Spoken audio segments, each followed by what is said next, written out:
주영진의 뉴스브리핑, 문재인 대통령의 포항 방문 소식으로 시작을 해보도록 하겠습니다. 포항 지역에 지진이 일어난 지 나흘이 지났죠. 지난 15일에 발생했고 오늘이 24일이니까 나흘이 지났습니다. 9일이 지났는데 지진 현장을 찾은 문재인 대통령, 피해 지역 주민들에게 과연 어떤 말을 했고 피해 지역 주민들은 문재인 대통령에게 또 어떤 호소를 했을까요?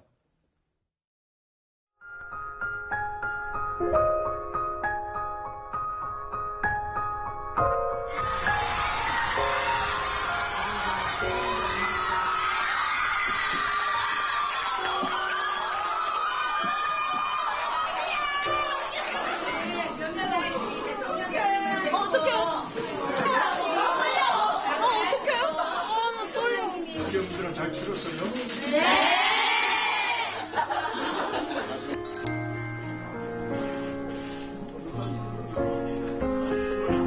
우리 대통령님께 사랑하는 의미가 있습니다. 나중에 삼행시를 좀 외쳐주시기를 바라겠습니다. 나는 그대들을 사랑합니다. 그대들도 나를 사랑합니까? 네, 감사합니다. 이런 거 짜고 한 것은 아닌데요. 시장님 미리 답을 가르쳐 주셨어요.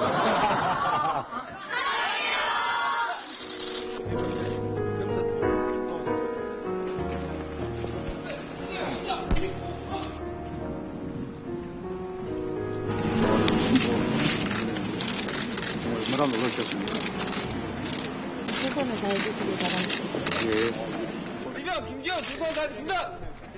이명, 박태경, 주소원 다했습니다. 고맙습니다. 국민들이 볼 때 참 든든할 것 같습니다. 예, 최선을 다하겠습니다.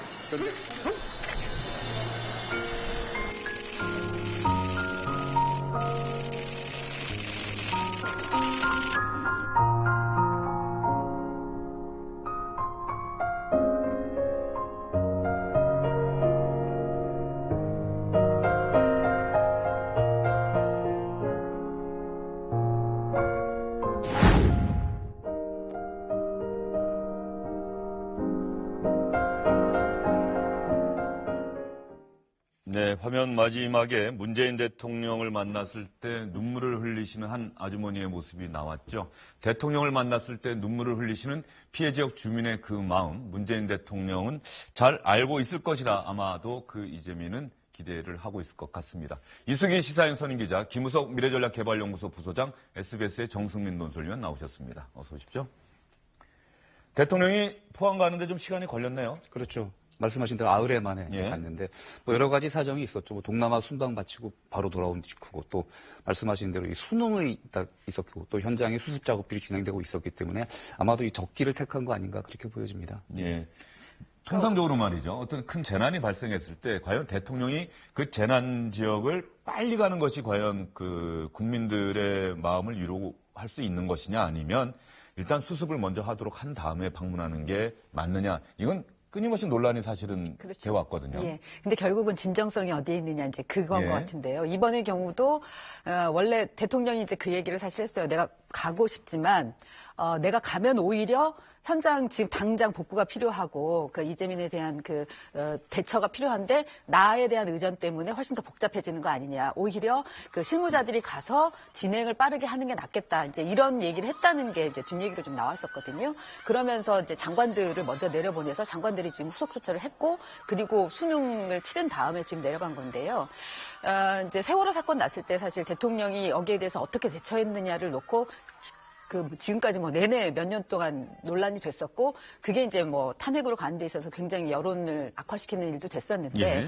결국, 그러니까 언제 빨리 가느냐, 그때보다 사실 늦게 간 거잖아요, 훨씬. 늦게 갔음에도 불구하고, 그러니까 이 현장의 반응이 다르게 나오는 거는, 그러니까 대통령이 이걸 알고 있느냐, 그리고 그 후속 조치를 제대로 하고 있느냐, 이런 부분들에 대한 판단들을 하면서 나오는 것 같습니다. 예. 김우석 부소장 생각은 어떻습니까? 일단은 초기 하는 데는 나름대로 뭐 장점이 있을 것 같아요. 처음에는 우선순위를 위로 끌어올리는 측면이 있고 자원을 한데 모으는 측면도 있겠죠. 그런데 중간쯤에 어중찌게 가면은 사실은 항의는 항의대로 듣고 해결은 결국은 지지부진하는 그런 과정에서 좀 부담이 있을 수가 있는 거죠. 그런 면에서는 지금같이 아예 한 텀 지나가가지고 가시는 것도 굉장히 의미가 있다. 왜 그러냐면 일단은 한 텀 지나가고 안정이 된 다음에는 선물 따리를 보내드릴 수도 있는 거고 그런 면에서는 국정 관리나 이런 면에서 굉장히 유리한 측면이 있다라고 생각이 돼요. 그리고 특히 오늘 저 모습들은 고3들이 어제 그 수능 봤지 않습니까? 예. 오늘 같은 경우에는 가식 없이 웃음을 짓는 모습들이 보여요. 그런 포인트들도 굉장히 잘 잡아낸 것 같고, 역시 야당에서 쇼통이라고 야유를 보내긴 하지만 굉장히 탁월한 감각을 가지고 있는 대중정치인이 아닌가 이런 생각이 들어서, 나름대로 정치인들이라고 하면 저런 것들이 굉장히 중요하죠. 그래서 그런 것들을 잘 엮어가지고, 결과적으로 이게 한 번에 끝나는 게 아니라 이게 좀 제도적으로 쭉 이런 상황이 이번만 끝나지는 않지 않겠습니까? 이번에는 이렇게 마무리되더라도 이거를 다음 벌어졌을 때 어떻게 하느냐 여기까지도 고려돼가지고 제도화를 한다거나 매뉴얼을 만든다거나 이런 데로 좀 집중을 할 수 있는 그런 계기가 됐으면 좋겠다는 생각을 합니다. 예, 조금 전에 한 학생이 일어나서 뭐 이야기하는 장면이 나왔는데 그 학생이 또 어떤 얘기했는지가 아까 영상에는 안 나왔는데 좀 갑자기 궁금해지네요. 문재인 대통령 이번 지진이 일어나고 나서 가장 걱정했던 부분이 사실 수능 시험이라고 얘기를 했어요. 그렇죠. 그래서 아마도 첫 방문 지역을 포항여고 수능 시험 본 학생들을 만난 것 같은데 지금 뭐 화면 보시면 아시겠지만 거의 뭐 마치 연예인을 방불케 할 정도로 예. 상당히 학생들이 환호하고 손뼉 치고 스마트폰으로 사진 찍고 그 마지막에는 사인까지 받았다고 합니다. 그래서 상당히 격렬한 이 환호를 보냈는데요. 대통령이 오늘 만난 게 3학년 9반, 10반, 이 예. 9반 학생들이라고 합니다. 물론 그건 또 어떻게 결정했을까요? 1반부터 10반까지 있을 텐데 왜 학생 9반하고 10반만 갔을까요? 그것까지는 예, 잘 예. 알려지지 않고 있는데 어쨌든 두 반을 만났는데 두 반을 만난 자리에서 아까 뭐 주영진 앵커가 무슨 말 일어선 학생이 무슨 말 하느냐 그랬는데 아마도 그 수능 연기에 대해서 니네는 어떻게 생각했냐 대통령이 아마 질문을 한 것 같습니다. 예. 거기에 대해서 대부분의 거의 모든 학생들이 연기에 대해서 자기들은 너무나 좋았다 그런 부분을 답을 했고 또 한 선생님은 이 수능이 제대로 그러니까 연기 안 되고 만약 치러지면은 이 포항 학생들 정말로 상당히 불안할 텐데 그래서 자기도 그게 참 마음이 아팠는데 연기 결정이 내려져서 너무나도 이 현장의 이런 상황에 대통령이 귀를 기울여준 데 대해서 너무 감동했다. 학생들이 그때 막 울먹이기도 했다고 합니다. 네. 문 대통령 오늘 그 학생들을 만난 자리에서 한 말 중에 저는 이 말이 상당히 귀에 들었습니다. 포항 지역 수험생이 전체 수험생의 1%도 안 되지만은 이 포항 학생들을 위한 이 시험의 공정함 이게 중요해서 연기 결정을 내렸다. 왜 이렇게 포항 때문에 연기하느냐? 다른 국민들이나 다른 학부모들, 수능을 치르는 학생 학부모들이 불평할 만한데 거의 대부분의 국민들이 이 연기 결정을 지지해줬다. 오히려 포항 학생들 힘내라고 응원하기도 했는데 이 소수자들을 함께 배려해 나가는 것이 바로 이 우리나라가 발전할 수 있는 미래의 희망이라는 걸 다시 한번 확인했다. 이런 메시지를 내놨습니다. 문재인 대통령의 바로 그 발언이 대단히 중요한데요. 이제 뭐 지금까지 그런 행보를 보여왔고 앞으로도 계속 지금 오늘 얘기한 그 발언은 계속 지켜나가는 그런 대통령의 모습을 많은 국민들이 보길 원하실 것 같습니다. 예, 이승희 기자 무슨 얘기 하고 싶어요? 예. 아니, 이제 그 부분을 사실 말씀드리고 싶었는데 아마 대통령이 이번 그 포항 지진 이후에 대책을 마련하면서 가장 그 마음을 졸였던 부분이 그거였을 거예요. 수능 연기를 했을 때, 수능 연기를 해야 될지 말아야 될지. 연기를 했을 때 그 해당 지역은 아까 1%도 안 된다고 그랬는데 다른 지역의 학생들이 이 부분에 대해서 어떻게 반응을 할지. 왜냐면 뭐 전체의 대통령이니까 그 부분에 대해서 고민을 하고 고심을 했는데 다행히 여론이 나쁘지 않았고 또 여진도 없어서 다행히 잘 치렀고 그러니까 그랬기 때문에 그 부분에 대한 안도 그다음에 감사함 이런 거를 표하는 거가 오늘의 아마 첫 번째 하이라이트였던 모양이에요. 이게 민도가 굉장히 높아졌다라는 게요. 고민을 많이 했을 거예요. 그런 결정을 하는데. 그런데 말씀하셨듯이 의외로 별로 불평이 없었다라는 거죠. 그러면 우리 사회가 전반적으로 소수자들을 배려하는 그런 측면에서 민도가 굉장히 높아져 있고, 그래서 장애인을 비롯해서 여러 가지 문제들에 대해서 접근법이 과거와는 완전히 달라졌다. 그런 것들을 보여준 것 예, 같습니다. 어쨌든 간에 뭐 어제도 저희가 방송에서 전해드렸습니다만 포항 지역 수능 수험생들을 비난하는, 아무런 이유 없이 비난하는 댓글도 있었습니다만 곧바로 더 많은 댓글들은 포항 지역 수험생들 힘내세요. 이렇게 응원하는 댓글들이 훨씬 많았다. 바로 그 부분을 또 문재인 대통령도 지적한 게 아닌가 이런 생각이 듭니다. 자, 포항여고를 방문한 문재인 대통령 바로 이어서 다른 지역도 찾았습니다. 포항시 북구 대성 아파트를 찾았는데 대성 아파트는 이번 지진 때문에 이 건물 자체가 일부 동은 기우뚱하게 기울어졌다고 합니다. 그래서 이 주민들 막막함이 더해지고 있는 곳인데요. 이곳에서 문재인 대통령과 주민들 어떤 이야기 했는지 여러분께 들려드리겠습니다. 예, 주민들, 주민들 넓기적으로 40분들 같이. 아이고, 이번에 사람 놀라셨습니다. 10분 동안 밖에 있다가 집에 탈출을 했는데 네, 저희 같은 경우에는 냉장고가 생겼어요. 진짜 여름옷 입고 나와가지고 지금 지인들이 갖다 준 옷에다가 그냥 있는 이 옷 차림밖에 없거든요. 진짜 다른 집은 그래도 세간대교라도 빼온다고 하는데 저희 같은 경우에는 완전히 진짜 전파가 돼가지고 갖고 나올 것도 별로 없고 아주 비참한 현실이에요. 특별재난지역에 대한 지원 속에도 뭐 전파, 반파 이래서 주택 파손에 대한 보상만 있고 가재 도구에 대한 보상. 저희 같은 경우는 아예 지금 그냥 목숨만 살아온 것만 해도 감사하다 이렇게 위안을 삼는데 위안을 삼는 거는 좋은데 삶의 터전이 다 망가졌기 때문에 어떻게 해야 될 방법이 없어요. 너무 막막하고. 그래서 그 부분은 한번 좀 살펴볼 필요가 있겠습니다.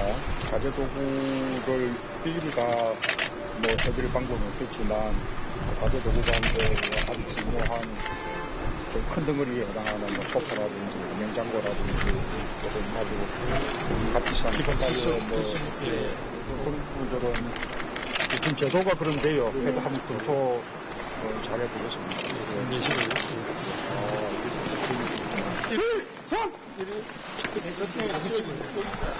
대장 상병 김민중 순서가 다 있습니다. 자, 크게 복사 안 해도 됩니다. 자, 들어가겠습니다. 자, 구속기동부대 3소대 2분 대장 상병 노기현 순서가 다 있습니다. 예, 장병들 안전도 더 신경 쓰시고요. 이렇게 복구가 좀 되는 셈이니까. 전반적으로 한 80% 정도는 진행이 완료가 되고 있습니다. 홍시민들이 아주 좋아할 것으로 믿습니다. 감사합니다. 바로 저 부분인 것 같아요. 피해 지역 주민들의 삶의 터전이 다 망가졌기 때문에 어떻게 해야 될 방법이 없어요. 너무 막막하고 그 이재민의 눈물 어린 호소 문재인 대통령이 얘기할 수 있는 건 특별 재난지역으로 선포됐다고 하더라도 전파되거나 반파된 주택 자체에 대해서는 이게 보상이 가능한데 가재도구 이런 부분은 현재 빠져 있다. 그렇죠. 이런 어떤 제도적 맹점들에 대해서도 아마 오늘 좀 생각을 하게 될 것 같아요. 그러니까 주민들이 이제 대피하면서 특히 무거운 가재도구들, 냉장고를 들고 나올 수 몸만 없는 거 아닙니까? 빠져나올 수밖에 몸만 빠져나온 없죠. 거죠, 예. 사실상. 그래서 그런 부분은 어떻게 좀 보상을 할 수 있는 방안이 현재는 마땅히 없습니다. 그렇기 때문에 이 부분은 정부가 특별히 이걸 보상 품목에 넣어서 보상하는 이런 방법밖에 없는데 뭐 오늘 지원 방안을 검토하겠다고 대통령이 말했으니까 어떤 형태든 간에 뭐가 나오지 않을까 싶고요. 지금 보시는 데가 바로 저 포항시 북구 흥해읍의 대성 아파트. 아까 주영진 앵커 말씀하셨지만 그 2동이라고 합니다. 2동 건물이 A, B, C, D인데 이게 무너질 정도로 이렇게 3, 4도 이상 기울었다고 합니다. 기울던 상태인데 이 건물은 철거가 불가피하다고 합니다. 그렇게 되면 당연히 거기에 살고 있는 주민들 60가구라고 하는데 이 동에만 이 주민들은 당연히 어딘가 이주를 해야 되는데 지금 현재 뭐 대통령 방문했던 저 대성 아파트 이어서 흥해체육관 뒤에 방문하는 곳이 바로 그 LH 토지주택공사가 지어놓은 임대 아파트에 그 주민들이 이번 주말까지 입주를 한다고 합니다. 그건 임시겠죠? 어쨌든 임시죠? 간에. 그렇죠. 예, 어떤 대책이 마련되고. 말 그대로 임대 아파트니까요. 예. 지금은 2년으로 최장 2년으로 지금 돼 있거든요. 예. 그러니까 사실 이제 그거 가지고도 그러니까 이게 처음 이제 이런 일들이 벌어지면 그러니까 잘못하면 사인이 잘못 가면은 저런 일이 있을 때 임대주택이 이제 내 집이 되는 거 아닌가라는 그런 사인이 갈 수도 있거든요. 사실 현장에서 그렇게 착각하시는 분들도 계시다는 얘기도 들리고 그래서 아마 정부에서는 가이드라인을 잘 만들어서 하고 그리고 이게 전범이 되기 때문에 다음번 이런 혹시나 피해가 있을 경우에 또 그때 준용해서 지금 해달라고 할 거 아니에요. 예. 그래서 이제 요번에 그런 부분에 대해서 기준을 잘 만들어가는 게 중요하다는 생각이 드는데요. 어쨌든 요번에는 LH공사에서 그러니까 공공임대주택은 일단 160채를 마련해서 그러니까 우선순위, 그러니까 뭐 노약자가 있다거나 아니면 굉장히 어쨌든 집이 큰 문제가 있어서 그러니까 가장 먼저 들어가야 된다거나 이런 분들을 우선순위로 해서 포항시에서 지금 선정을 하고 있다고 하고요. 오늘부터 지금 입주를 시작한대요.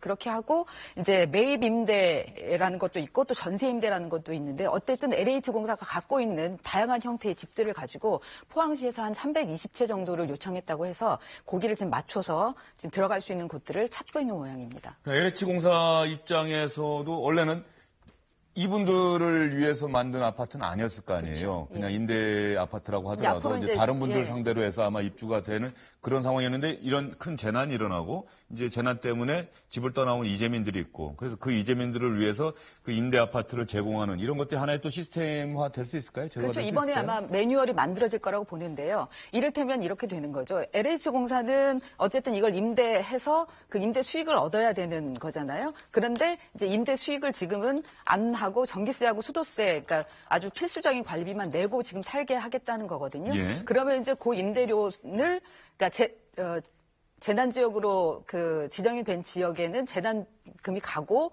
그럴 거기 때문에 그 돈으로 이제 그 돈에서 최소한 비용을 가져가들지 이런 이제 아마 그 대책들이 아마 체계적으로 나오지 않을까 싶습니다. 그게 만들어지지 않으면 나중에 들어왔던 분들이 이제 나가게 됐을 때 나가게 될 때 어떤 식으로 처리를 할 것인가, 비용 문제를 그런 부분에 대해서 혼란이 있을 수 있기 때문에 그런 게 만들어져야 되겠죠. 예. 그러면 김우석 부소장께는 문재인 대통령이 지금 이재민들이 많이 모여 있는 곳이죠. 흥해 실내체육관을 방문한 모습 같이 보면서 김우석 부소장께 질문을 좀 드리겠습니다. 지금 이재민들이 처음에는 저희가 대피소 이렇게 하면은 그냥 탁 트여진 곳에 모든 이재민들이 함께 있는 그런 모습을 봤는데 이제 이번부터 좀 달라진 거예요. 네. 오랜 기간 되니까는 개인용 천막이 다 이렇게 제공이 됐고 말이죠. 저 화면 보시면서 김우석 부소장도 좀 설명 좀 해주시죠. 뭐 사생활 보호나 여러 가지 측면에서 잘한 것 같습니다. 그런데 저렇게 언제까지 갈 수는 없는 거 아니겠습니까? 그래서 지금 임대주택 얘기도 계속 나오는데 똑같은 얘기를 할 수밖에 없는 게 사실은 일본처럼 일정 정도의 기준과 매뉴얼을 에 따라서 이렇게 진행이 된다라고 하면은 그 다음에 어떤 상황이 벌어지더라도 똑같이 적용이 되니까 문제가 되지 않을 수가 있습니다.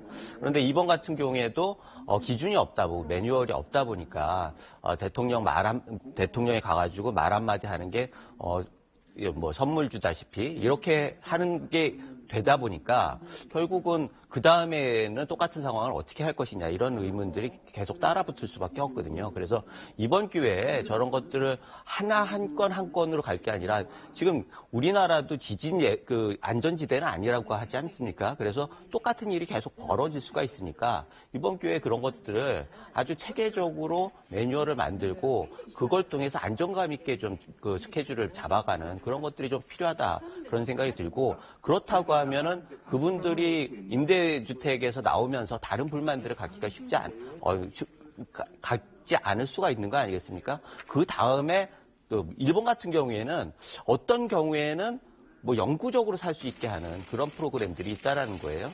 그렇다고 하면 그런 기준이 아주 엄격하게 적용된다라고 하면은 개인한테도 좋은 거고 국가의 차원에서도 굉장히 안정감을 줄 수 있지 않나 이런 생각이 듭니다. 저는 지금 화면 보면서 생각이 드는 게 말이죠. 포항시장이 문재인 대통령이 왔으니까 자세한 현재까지의 뭐 피해 상황 또 복구 상황 이런 것들 자세하게 브리핑을 하는데 물론 대통령이 맨 앞에 앉아있긴 합니다만은 체육관에 있는 모든 이재민들이 귀를 기울여서 잘 보고 있어요.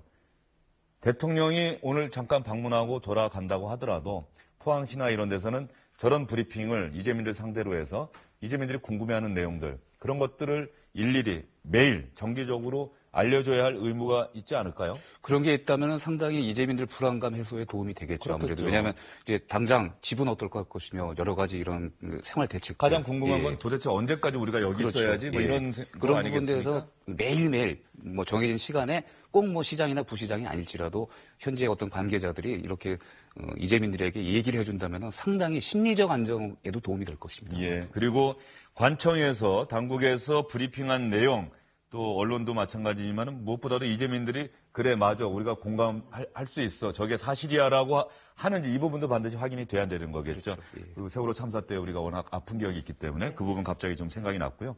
문재인 대통령 마지막 일정이 아마 자원봉사자들 정말 이런 재난이 일어났을 때마다 감사하고 고맙고 우리 스스로가 자부심을 느낄 수 있는 대목이 아픔을 같이 하는 자원봉사자들이 정말로 많이 있다는 것 아니겠습니까? 자원봉사자들과 점심 식사도 같이 하고 아마 문재인 대통령도 그런 따뜻한 마음을 나눴던 것 같은데. 네, 피해 주민들하고도 같이 식사하고 예. 자원봉사자들하고 얘기하면 식사하면서 이제 감사하다는 뜻을 표했는데요. 저는 아까 말씀하신 대로 그 이번에 텐트가 처음 만들어졌잖아요. 근데 저걸 보면서 저희 기자들이 재난 현장에서도 저런 프라이버시를 존중하는 게 가능하구나. 왜 저런 생각을 못했을까? 그동안 우리는 왜 그동안에는. 못했을까? 예.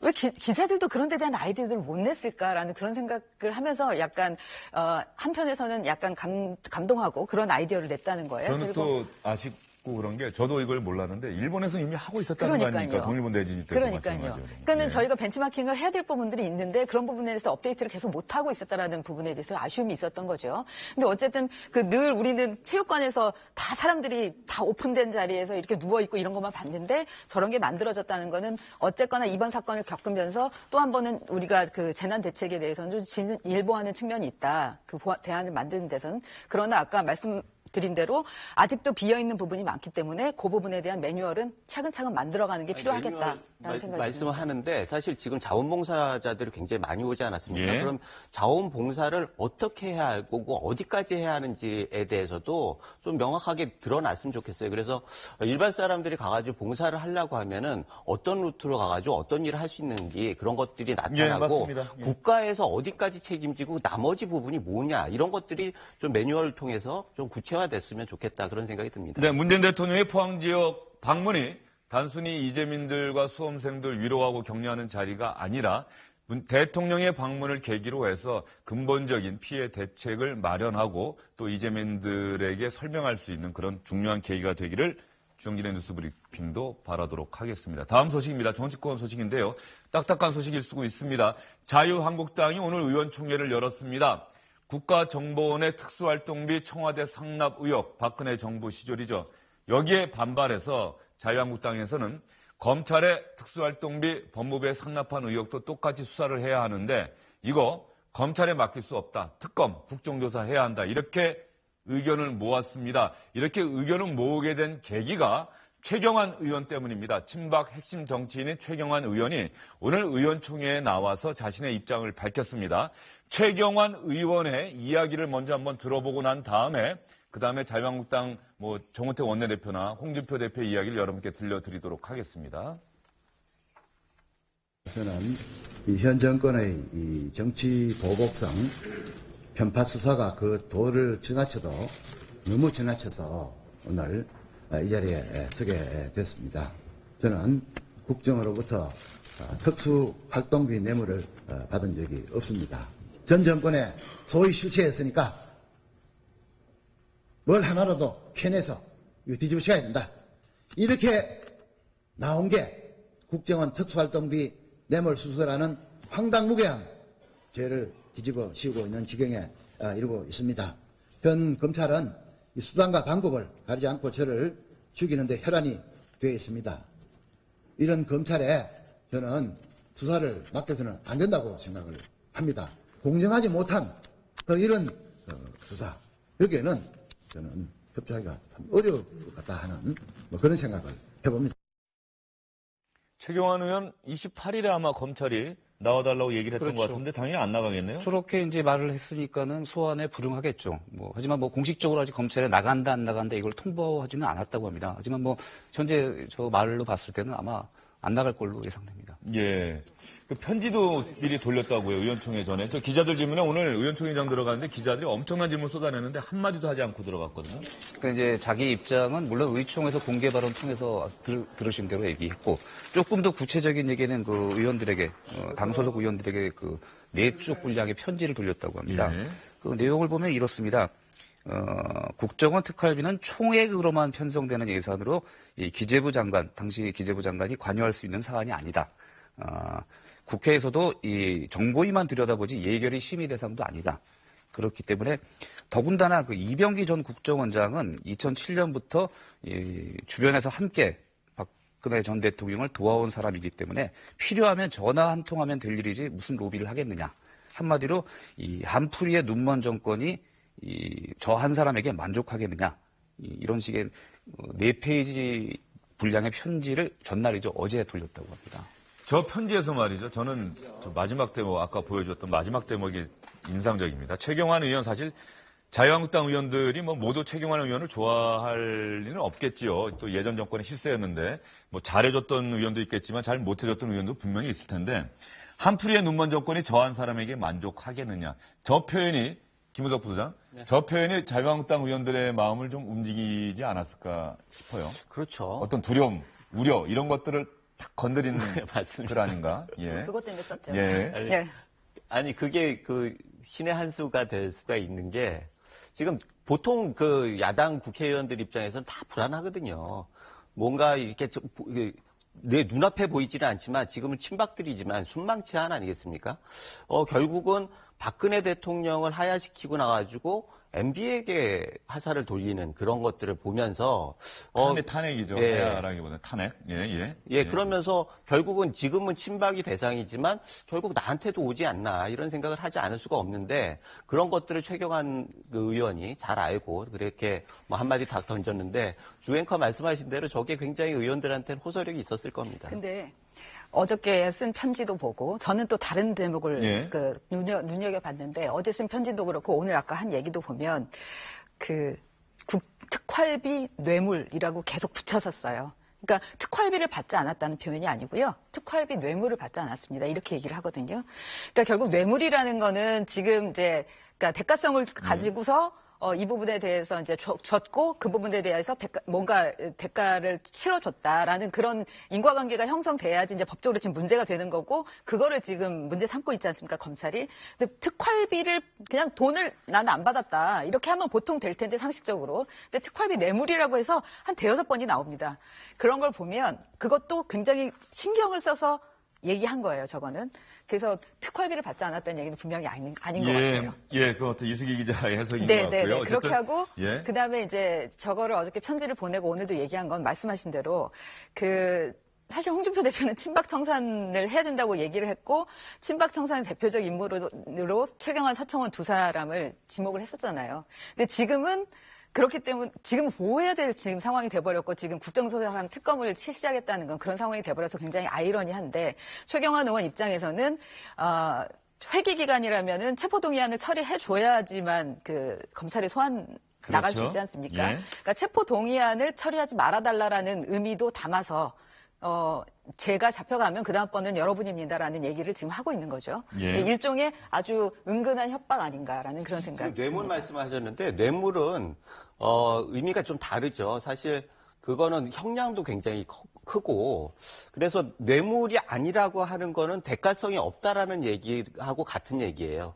그래서 이병기 전 원장, 실장과는 캠프 때부터 같이 했었는데 전화 한 통화하면 되지 그걸 어떻게 뇌물이라고 할 수 있느냐라고 하면서 결국 뇌물이 아니었다라고 하는 걸 강조하는 측면이 있고 또 하나는 그렇다고 하면 특활비는 뭐냐라고 하는 부분에 대해서 우리는 뭐 이쪽에서 그렇게 팔 수는 있지만 결국은 법무부와 검찰 부분들도 같은 케이스가 아니냐. 그러면서 특검을 요청하는 그런 걸로 두 가지 방향으로 같이 나가는 거죠. 그래서 이걸 보면은 확실하게 방향은 정해진 것 같습니다. 이걸 법적으로 대응하기보다는 정치적으로 대응을 해야겠다. 그러면서 아까 하셨던 그런 부분들로 우리 같이 피해자가 될 수 있으니까 결국 공동전선으로 가는 게 정답 아니겠느냐라고 호소하는 부분이죠. 예, 그러다 보니까 자유한국당은 검찰 수사는 믿지 못하겠다 이렇게 이야기를 하고 있습니다.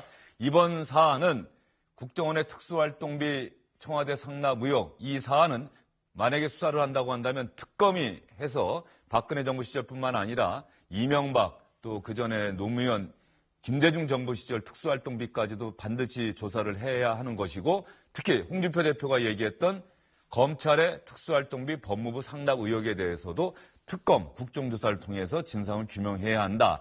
이렇게 맞섰습니다. 정우택 원내대표 이야기도 한번 들어보시죠. 저희 원내 지도부는 검찰의 특수활동비 법무부 상납 사건 이것을 비롯해서 국정원 등 권력기관의 특수활동비 문제와 관련된 국정조사를 지금 추진 중에 있고 오늘 여러분과 같이 논의를 한 끝에 국정조사 요구서를 오늘 중으로 제출하려고 하고 있습니다. 총체적 이 문재인 정부의 무능과 또 정치 보복의 광풍에 맞서서 우리 자유한국당이 할 수 있는 것은 강력한 투쟁밖에 없다고 봅니다. 예산 국회를 잘 마무리한 뒤에 저희들로서는 현장으로 나갈 수밖에 없지 않나 이런 생각을 합니다. 정우택 원내대표 마지막 얘기는 장외투쟁을 이제 시사한 거죠. 뭐 당장 나가진 않겠지만은 어찌됐든 예산 국회가 이제 진행되고 있고 그거는 국민들 앞에 약속한 만큼 예산은 마무리 짓고 그 다음에 진행 상황을 지켜보면서 장외투쟁도 하나의 수단으로 검토할 수 있다는 걸 가능성을 열어놓은 걸로 일단 그렇게 보여집니다. 자유한국당 입장에서는 여러 가지로 실현의 시절입니다. 정기국회 끝나고 나면 상당히 추운 겨울인데 겨울에 지금 거리로 또 뛰쳐나가야 한다. 뭐 자유한국당 입장에서는 그만큼 이번 사안이 대단히 심각하다, 이렇게 생각하고 있는 것 같습니다. 그리고 사실은 그 특검이나 국정조사를 통과시키려면 본회의에서 과반 이상의 찬성을 얻어야 되는 상황인데 지금 이제 다른 야당들이 그 부분에 있어서 굉장히 호의적이지는 않은 상황이거든요.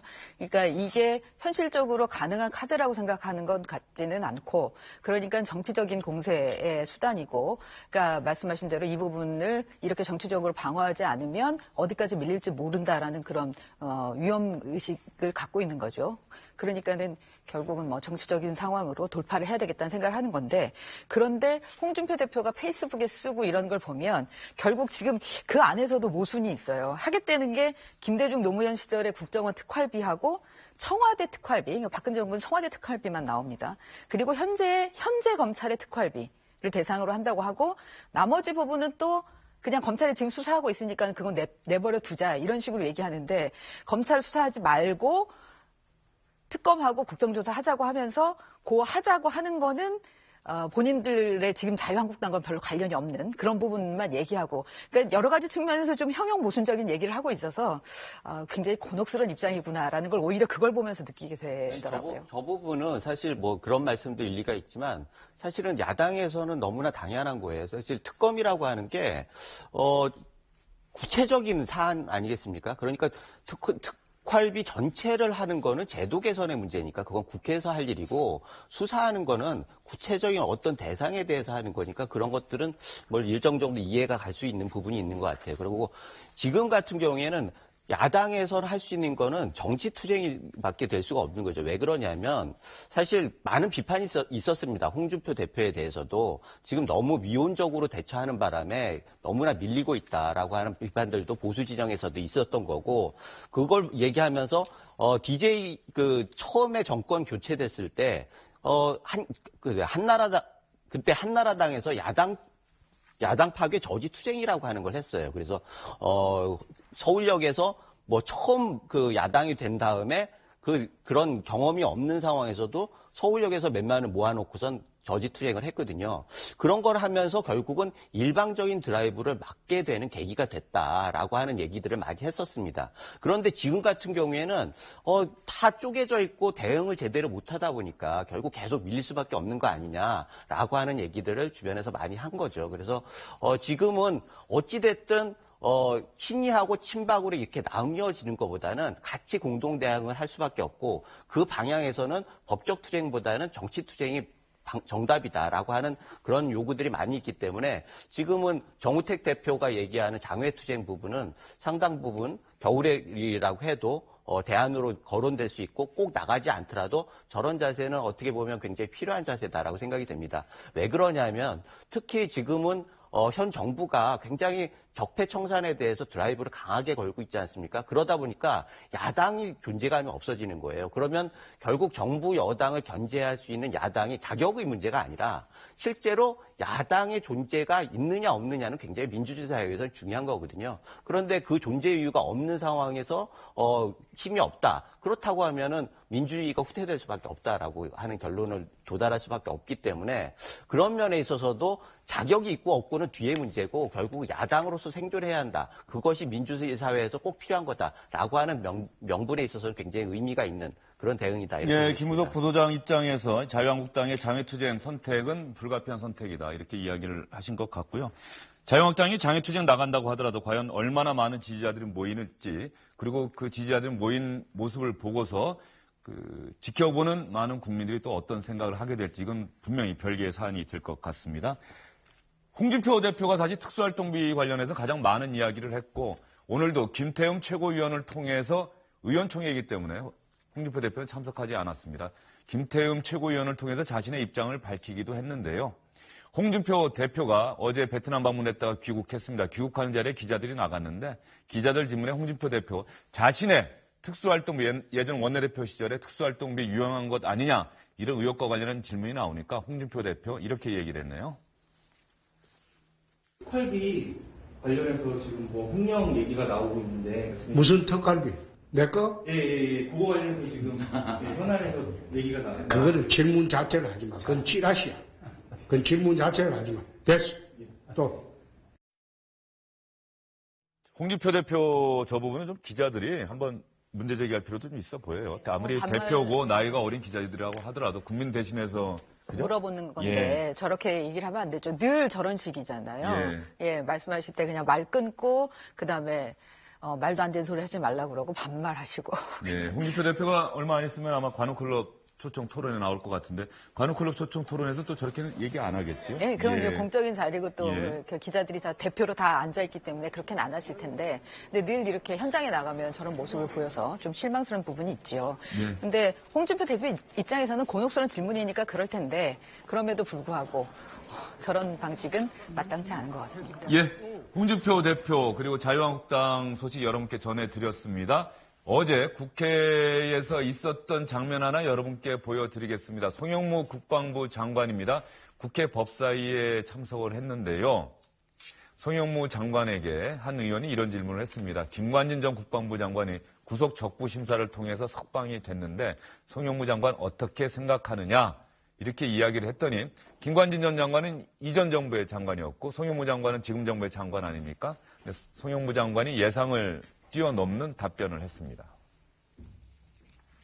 김관진 전 장관 이렇게 석방된 데에 대해서 짧게 소회가 좀 어떻습니까?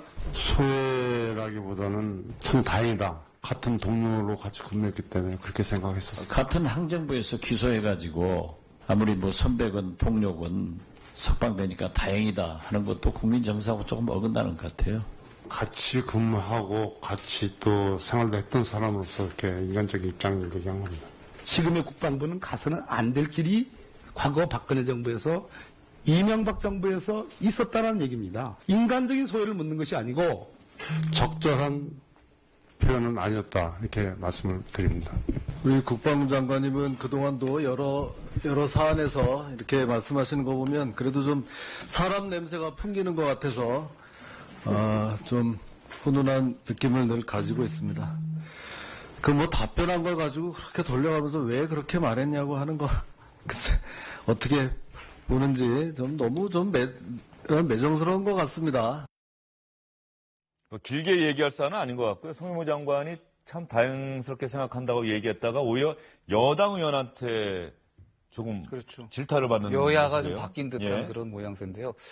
뭐 어쨌든 송 장관하고 김관진 전 장관하고 1년 선후배 사이입니다. 그러니까 송영무 장관이 1년 후배라고 하는데요. 뭐 인간 그 기수로 말하는 거죠.